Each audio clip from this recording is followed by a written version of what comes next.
এই মেন কথাটা সারা পৃথিবীতে অলরেডি চলে গেছে। এবার বাংলাদেশে আর কোন সালেমকে কোন মুনাফিককে এমনিতে ছেড়ে দেওয়া হবে না। তার সামনে আছে খালি খালি খেলাধুলার দায়িত্ব পালন করা যেহেতু আর আল্লাহ আমাদেরকে কোন খানকায় পরিমাণ তাহলে বলতেন ইনি যা এবং সেই খানকা খলিফা আমি খানকায় মাটির খলিফা বলেননি ইনি যা এবং সেই মাদারিস খলিফা বলেননি ইনি যা এবং সেই মাসাজিদ খলিফা বলেননি আল্লাহ কোরআনে দিয়েছেন সূরা বাকারা ইনি যা এবং সেই আরবি খলিফা আমি জমিনে খলিফা বানাতে চাই। সুতরাং আমরা যেহেতু এখন খেলাফতের দায়িত্ব ভাই সারা কাঁধে তুলে নিয়েছি পর্যন্ত জমি ছেড়ে আমরা যাবো না ইনশাআল্লাহ।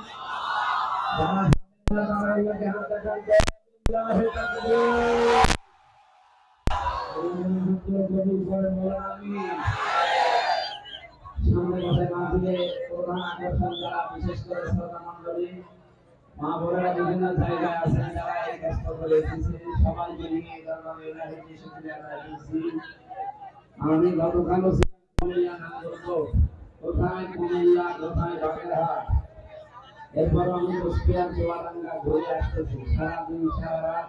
আজকে আছি যেমন গেলাম খাবার খেয়ে তারপরে আপনাদের সাথে কথা বলবো আমাদের ব্যবস্থা করেন মেন কথাগুলো কিছু সময়ের ভেতরে শেষ করে আমরা তোমাদের ক্লাস করে দেব তারপরে এভাবে কষ্ট করে আপনারা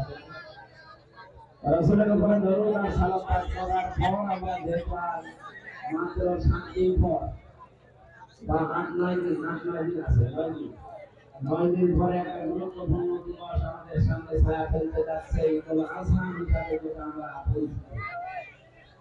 আল্লাহ রাব্বুল আলামিন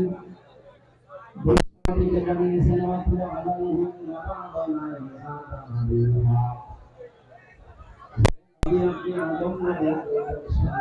देखिए हमारे मुद्दे के तेरा वाक्य ले हक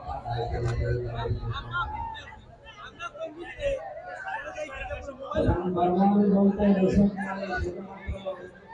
फसल सवाई करानो रसूल माने हासिल काज करा এখন যেটা আপনারা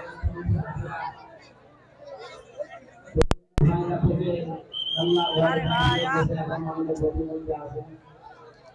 এই অবস্থা তো কন্ট্রোলে বাইরে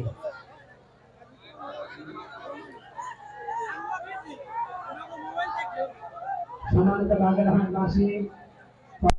যেহেতু গুরুত্বপূর্ণ ইবাদত এক বছর পরে আমাদের কাছে মহান শিক্ষা দিয়ে আসে নবীরা সাহাবীদের কাহিনী আল্লাহ আমাদেরকে শোনাতে বলেছিলেন এই জানলেন তারা ময়দানে এরকম কোরবানি ফসল জবাই করে রেখে আসতো এখন একটা আগুনের ঝলক এসে পুড়িয়ে ফেলতো আর একটা ওইভাবে পুড়ে থাকতো যারটা খবর হয়নি সে একটু আবিষ্কার করবে যে আমারটা কেন হলো না আমি তার বয়সে বড় তার সাথে শরীরের শক্তি আমার বেশি কাল থেকে আগে দুনিয়ায় আসলাম আমি ছোট মানুষ এরপর আমার ছোট ভাইয়েরটা হয় আমারটা হয় না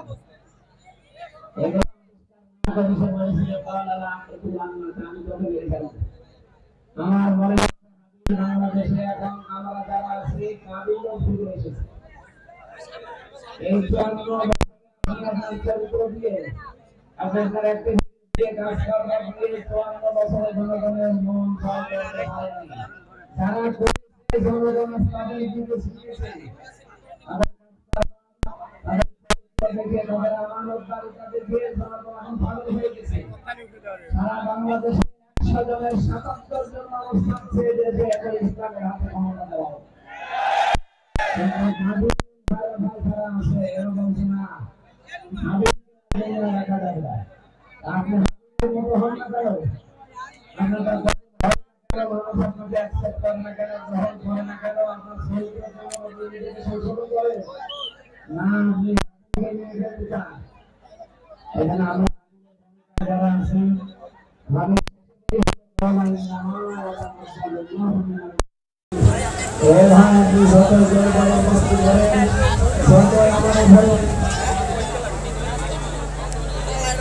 যত যাতে আমার উপরে জড়াজড়ি করেন আপনার তা কবুল হবে না, কারণ কবুল হওয়ার জন্য তাকওয়া লাগে। আর আমার ভেতরে সে তাকওয়া আল্লাহ দিয়েছে, আপনার উপরে তাকওয়া কম আসেনি।